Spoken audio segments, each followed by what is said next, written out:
Баланы тарбиялоодо кайсы жазаны колдонсо болот? Эми баланы тарбиялоодо эң негизи бул ата өзү үлгү болуш керек эң негизи. Мындайча айтканда, атанын өзүнүн жүрүм туруму, турганы, басканы, үйдө эми ата эненики биринчи ошол өзү үлгү болуш керек. Жакшы сөздөр менен болуш керек. Негизи көп эле баягы ууруп, токмоктогон бул деле балки жакшы эмес нерселерге деле алып барышы мүмкүн. Ошондуктан биз айтат элек, ар бир ата эне өзүнүн баласынын психологиясына, анын түшүнүгүнө, анын ошол кандай маалыматы бар, мына ошого жараша мамиле кылган бул өтө туурараак болот. Баласы же кызы ата энесине шариятка туура келбеген иштерди кылса айтууга болобу? Ооба, мисалы шариятка каршы келген ишти ким кылган болсо, ага айтыш керек. Мисалы атасы же апасы кылган болсо, баласы айтсын. Баласы же кызы кылган болсо, ата энеси айтыш керек. Ошондуктан сөзсүз түрдө ошон үчүн бизде шариятыбыз айтып атат. Жакшылыкка чакыруу, жамандыктан кайтаруу дейт. Ошондуктан бул жамандык болгондуктан ошол жамандыкты кайтарыш керек. Бирок эми бала, кыз, бала ата энесине айтканда өтө бир мындай даанышмандык менен жакшы айтыш керек да, мындай орой тийбеш керек. Боюмдан алдыргам 2 айлык. Канча айда балага жан кирет? Балага 4 айда жан кирет деп айтылат пайгамбардын хадисинде.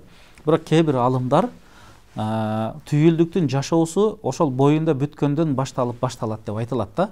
Бирок жан кирүүсү пайгамбардын хадиси менен 120 күн. Бирок биз айтып коелу, боюндан алдыруу бул чоң күнөө болуп эсептелинет. Адамды өлтүргөн менен барабар болуп эсептелинет.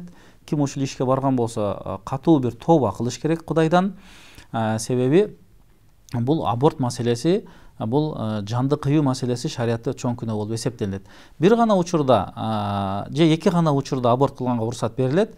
Бул ишеничтүү врачтардын диагнозу менен төрөп жатканда сен каза болуп каласың деген диагноз болсо, же төрөп атканда өмүр бою паралич болосуң, же бөйрөгүң иштебей калат, же түбөлүк инвалид болосуң деген ушундай бир диагноздор болсо, ошол учурда гана аборт кылса болот. Башка учурларда абортко уруксат берилбейт. УЗИден балам майып болот. Алдыр десе алдырыш керекпи? Бирок бул маселени УЗИден текшертип майып болот деген маселеге биз өтө мындай тагыраак карашыбыз керек. Канчалаган майып болот дегендер таптаза эле туулган учурлар толтура болуп атат. Ошондуктан бул маселени жакшы караш керек. Анан ошого жараша дарыгерлердин кандай диагнозу болот, ошого жараша анан чечим чыгарыш керек. Бир эле адамдын айтуусу менен майып болот, алдырып салла деген менен эле алдырып салганга болбойт. Бирок акыркы бир учурларда Ислам академиясынан бир ушундай бир фатва чыккан. Бул фатвада мындай деп айтылат: чындыгында ошол түйүлдүк майып болот деген өтө бир күчтүү далилдер менен болсо, ал майыптыгы менен бул дүйнөнүн жыргалчылыгын дагы көрбөйт.